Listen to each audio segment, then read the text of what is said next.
भूत बंगला मैं बार बार कह रहा हूं भाई, ये भूत बंगला नहीं है। हाँ, आपको गलत फहमी है। बहुत मजबूत इमारत बनी हुई है और ये 1908 में इमारत तामीर हुई है। सर, मैंने सारी इंफॉर्मेशन ले ली है। ऑफिस मैनेजमेंट में मैं उनसे मिलकर आ चुका हूं। तो 1908 में तामीर होने वाली ये इमारत 2022 में मजबूत खड़ी हुई है। ठीक है, कुछ मेंटेनेंस के इश्यूज होते हैं, लेकिन आप इमारत में तो देखें कितनी कदीम है। ये मेन एंट्रेंस है, इसकी सीढ़ियां ऊपर जाना बिल्कुल बंद है, क्योंकि वो देख रहे हैं ना ऊपर इस्तेमाल नहीं हो रही। पहले ये इस्तेमाल होती थी, अब इसके नीचे के ही कुछ कमरे हैं जो इस्तेमाल हो रहे हैं। ऊपरी मंजिल पर जाने के लिए लकड़ी की सीढ़ियां हैं। नीचे यकीनन कंस्ट्रक्शन का काम होगा, लेकिन ऊपर जो लकड़ी इस्तेमाल की गई है सर, 108 या 10 साल होने के बावजूद अभी तक मुकम्मल काबिल इस्तेमाल है।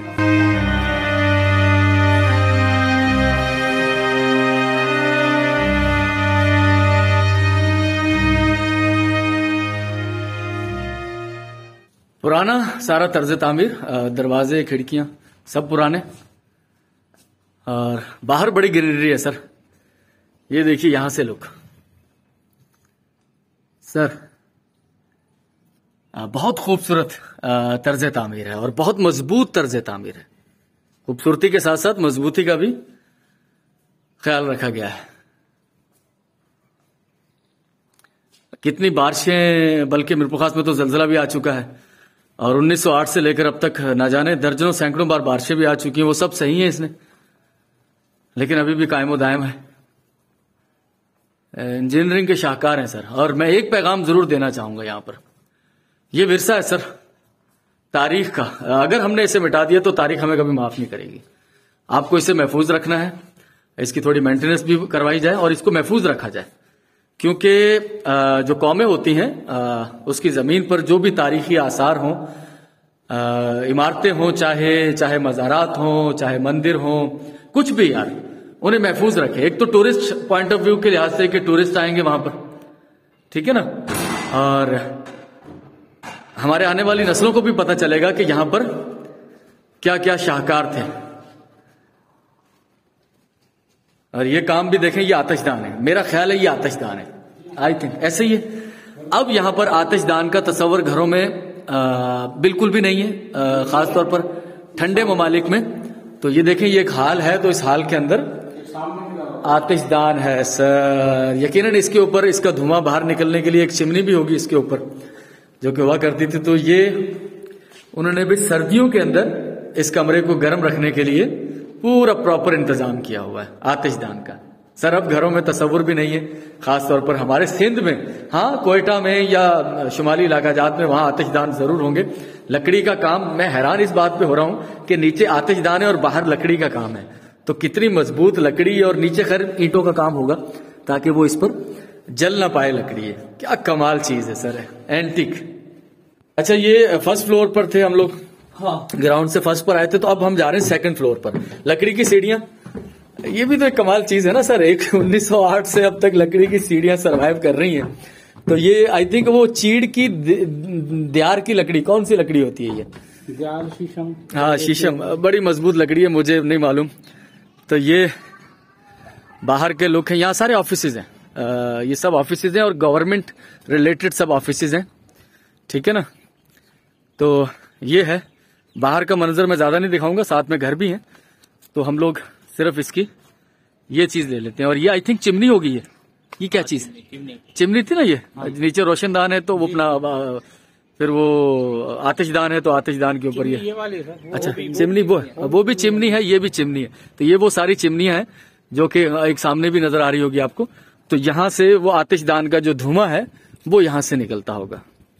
आय हाय सर, दिल जो है ना वो अजीब सा वो कैफियत में चला जाता है कि इतनी पुरानी चीजें हमारे पास अब भी मौजूद हैं। टूरिस्ट पॉइंट बन सकते हैं ये। इनको मेरा ख्याल है कि मिरपुखास की कोई वेबसाइट हो तो वहां पर इनकी पिक्चरें लेकर वहां पर अपलोड की जाएं। उनको बताया जाए कि भाई 100 150 साल कदीम जो हमारे पास इमारतें हैं वो अब भी काफी दुरुस्त हालत में मौजूद हैं। हाँ, और मजीद मेंटेनेंस की जरूरत है, लेकिन अब भी अपने पांव पर खड़ी हैं कम अज कम ये। ठीक है सर, घूम के फिर वापस वहीं आ गए हम लोग, यहाँ से गुजर के बाहर नहीं। अच्छा, ये जो कमरा है खाली, आपको कोई आइडिया है ये क्यों बनाया गया होगा? कोई आइडिया नहीं है, लेकिन एक अलग से छोटा सा कमरा, या तो ये चौकीदार के बैठने के लिए या एज ए गार्ड किसी को सिक्योरिटी पर्पस के लिए हो, पॉसिबिलिटी है ना। और ये देखिए खिड़कियां भी, हाँ, नजर रखने के लिए वाच टावर हो सकता है, वाच टावर हो सकता है ये। ठीक है, ये गोल टाइप की खिड़कियां, और ये खिड़कियां भी मेरा ख्याल है पुरानी होंगी। पुरानी सर, 1908 की। ये दरवाजे भी 1908 के। जबरदस्त जबरदस्त। पूरे छत से हम लोग घूम चुके हैं। ठीक है, बिजली का तार, हाँ, तार देख लेंगे, तार देख लेंगे, तार देख लेंगे। तो ये सारे ऑफिसेज हैं इर्द गिर्द भी, और घूम के हमने फिर वहीं जाना है। चारों तरफ से हमने इसको घूम लिया। बीच में मेन बिल्डिंग है, तो चारों तरफ से।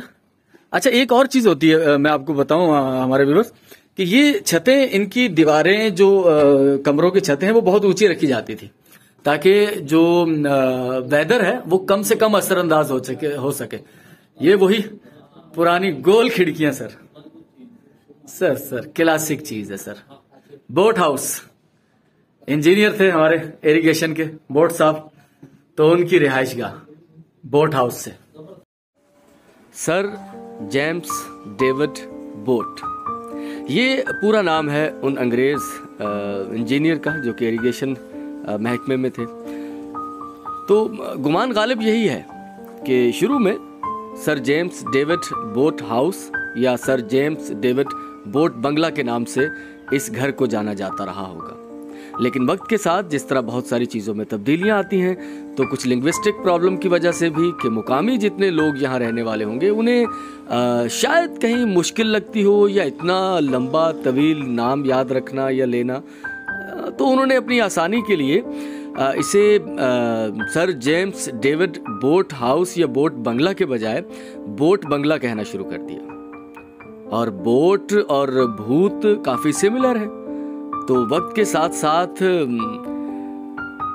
आखिर एक दिन ये बोट के बजाय या बूट के बजाय सिर्फ भूत बंगला रह गया। और अब हैरानगी की बात यह है कि इसके साथ जो मुंसलिक एक पीपल्स सर्विस सेंटर की इमारत है, मैं उसका जब गूगल मैप पर नक्शा देख रहा था तो उसमें नियरेस्ट प्लेस्ड भूत बंगला ही लिखा हुआ था।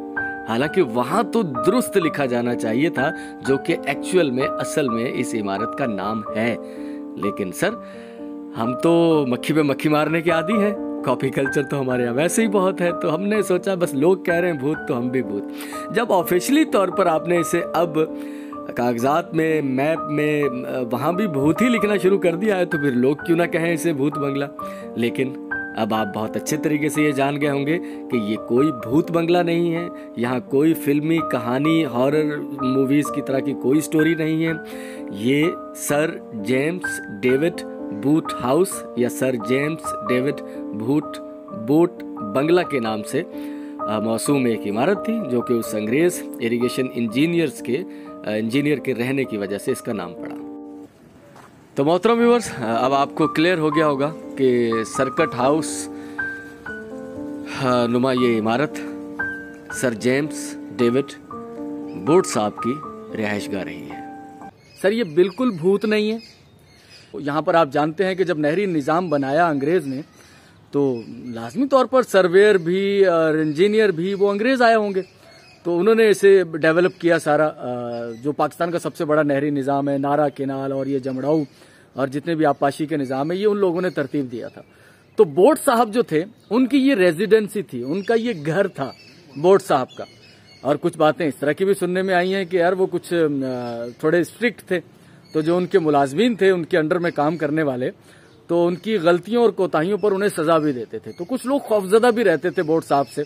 ये इन्फॉर्मेशन है कि भाई ये बड़े सख्त मिजाज के ऑफिसर हैं।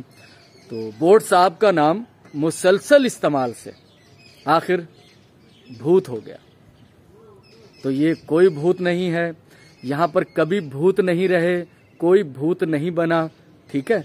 लेकिन अब ये जुबान ज़द-ए-आम है। अभी जब मैं इरिगेशन ऑफिस गया था, तो वो कह रहे थे हमारे डॉक्यूमेंट्स में भी ये भूत बंगले के नाम से ही अभी तक है। लेकिन वो कह रहे थे कि अगर आपने और मजीद इन्फॉर्मेशन लेनी है तो आपको रेवेन्यू बोर्ड जाना पड़ेगा हैदराबाद। तो मैंने कहा सर वो तो मैं जाने वाला नहीं, मैं यही सारी इन्फॉर्मेशन कलेक्ट कर लूंगा। तो कुछ दोस्त मिले मुझे जिन्होंने मुझे कुछ इन्फॉर्मेशन दी है कि भाई ये बोट हाउस था, इंजीनियर थे इरिगेशन में, ठीक है। तो खुलासा कहानी, बोट साहब रहते थे भाई यहाँ पर अपने, अंग्रेज साहब, वो अब नहीं रहे, बंगला उनका मौजूद है, रीजनल इलेक्शन ऑफिस है और भूत बंगला है, भूत बंगला है और हम हैं दोस्तों। थैंक यू, आपका बहुत बहुत शुक्रिया, आप हमारी वीडियो पर आए। चैनल को सब्सक्राइब जरूर कीजिएगा और दिलचस्पी रखने वाले दोस्त और खास तौर पर मीरपुर खास के लोग, वो दुनिया में कहीं भी रहते हों, उन तक ये पैगाम जरूर शेयर कीजिएगा। आपके शहर की यादें हम आप तक पहुंचाने की कोशिश कर रहे हैं। अल्लाह हाफिज।